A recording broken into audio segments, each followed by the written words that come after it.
ओम शांति। आज सुनते हैं प्यारे बाबा की 16 जुलाई की मुरली से दिल में छपने वाली गहराई की बातें। आज की मुरली में बाबा ने हम बच्चों को कहा, अरे सो करो श्रृंगार, फिर भी खोतड़े का पुत्र खोतड़ा। ये कहावत बनी हुई है। इस पे बाबा ने कहा कि बच्चे गधे को कितना साफ करो, नहलाओ धुलाओ सब करो, बस फिर जाके मिट्टी में झट लेटनी मारेगा और सारा श्रृंगार खराब कर देगा। ऐसे मैं भी कई बच्चों का खूब श्रृंगार करता हूँ, ज्ञान योग दिव्य गुणों सबसे इतना श्रृंगार करता हूँ, उन्हें सजाता हूँ शक्तियों से गुणों से, बस फिर माया के विघन में जाके ऐसा फंसते, सारा का सारा श्रृंगार खराब कर देते। तो बाबा कहते सो करो श्रृंगार, फिर भी खोतड़े का पुत्र खोत। तो अपना श्रृंगार आज बाबा ने कहा बच्चे बिगाड़ना नहीं है, कुछ भी हो जाए, हाँ सदा श्रृंगारित रहना है, ज्ञान योग गुणों से श्रृंगार करके। फिर आज बाबा ने कहा देखो बच्चे, आत्मा तो अविनाशी है, इसको अविनाशी पार्ट मिला हुआ है, सदा ये अविनाशी पार्ट बजाती रहती है, इन कर्मेंद्रियों के द्वारा शरीर के द्वारा पार्ट बजाती है ना। हर समय ये देखो कैसे आत्मा पार्ट बजा रही है। फिर बाबा ने कहा देखो कितना वंडरफुल, छोटी सी आत्मा में कितना बड़ा विनाशी पार्ट भरा हुआ है, इसको कहते हैं कुदरत। और बाबा ने कहा तुम सब आत्माएं तो आपस में फिर क्या हो, भाई भाई हो, तो तुम्हें भाई भाई की दृष्टि रखनी है। फिर बाबा ने कहा देखो बच्चे, बनियन ट्री का मिसाल, सारा झाड़ खड़ा है लेकिन थुर है नहीं, फाउंडेशन है नहीं। ऐसे ही बच्चे तुम बच्चे भी देख रहे हो कि आदि सनातन देवी देवता धर्म तो है नहीं जो मेन फाउंडेशन, बाकी सारा झाड़ खड़ा है, क्रिश्चियन बौद्धी मुस्लिम सब खड़े। तो बाबा ने कहा अब फिर बाबा आके इस पुराने झाड़ का विनाश कराए, नए झाड़ की कलम लगाता है।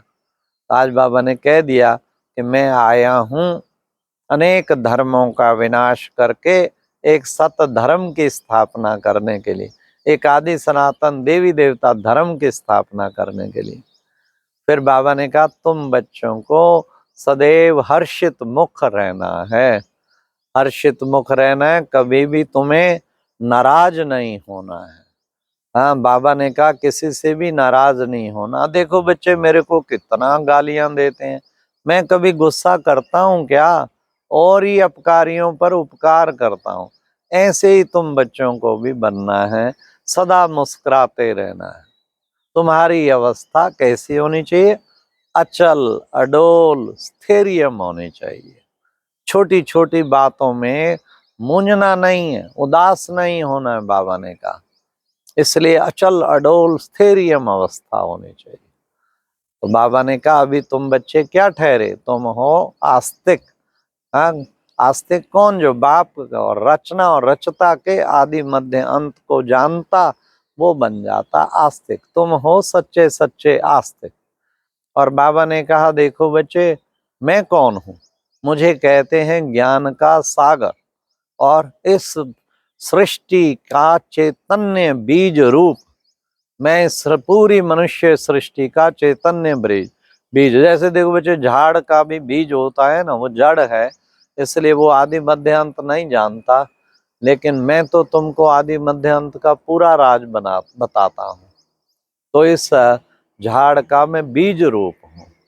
फिर बाबा ने कहा बच्चों को पुरुषार्थ करना चाहिए, खूब पुरुषार्थ करना चाहिए, औरों को समझाने का भी पुरुषार्थ करना चाहिए, उन्हें बताना चाहिए कैसे जो है। अब देखो वही पुनः देवी देवता धर्म की स्थापना हो रही है। तो फिर बाबा ने कहा कि बच्चे, तुम बच्चे देखो पवित्र थे, फिर धीरे धीरे धीरे अपवित्र बने, अब फिर तुम बच्चों को पवित्रता की प्रतिज्ञा करनी है, पवित्र बनना है। तुम पुकारते हो हे पतित पावन आओ, अब मैं तो अपने टाइम पर ही आता हूँ, जो मेरा टाइम है ड्रामा में नोंद है उसी टाइम पे मैं आता हूँ, उसके आगे पीछे नहीं आ सकता हूँ, मेरा फिक्स टाइम है। तो मैं उसमें आता हूँ, आकर फिर सबको पतितों को पावन बनाता हूँ। भले तुम पुकारते आए लेकिन मैं आता समय पर हूँ। फिर बाबा ने कहा कि बच्चे देखो, बाबा आया है, हाँ, जो तुम बच्चों को विशेष पावन बना के गुलगुल गुलगुल, बाबा ने कहा बाप आए हैं तुम सबको गुलगुल बनाने के लिए। सतयुग में तो एक बच्ची ने ढेर सारे भिन्न भिन्न धर्मों का हिसाब लगा के भेजा, ये इतना साल, ये इतना साल, ये इतना। अरे बच्ची, ये भी बुद्धि को व्यर्थ किया। इतने तो तुम माम एकम याद करती तो तुम्हारे विक्रम विनाश होते। बाबा कहते हैं इन चीजों की दरकार ही नहीं जाने की, मूल बात समझो, बस मन मना भाव और अपना अच्छी तरह से बाप को याद करने का पुरुषार्थ करो। यही सबसे बड़ी जो है पुरुषार्थ है और हिम्मत है।